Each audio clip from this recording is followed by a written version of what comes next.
Withdrawing money from your Robinhood account to your bank account is a straightforward process. Follow these steps to ensure a smooth transaction. Step 1. Open the Robinhood app. Launch the Robinhood app on your mobile device or access the website on your computer. Make sure you are logged into your account. Step 2. Navigate to your account. Tap on the account icon located in the bottom right corner of the app. On the website, click on your profile picture in the top right corner to access your account settings. Step 3. Select Transfers. In your account settings, look for the Transfers option. This section allows you to manage your funds and initiate withdrawals. Step 4. Choose Withdraw Funds.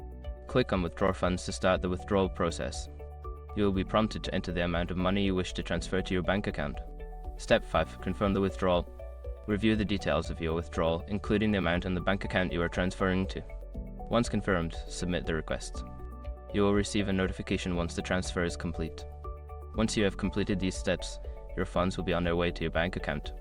Make sure to check your bank account for the transfer within a few business days.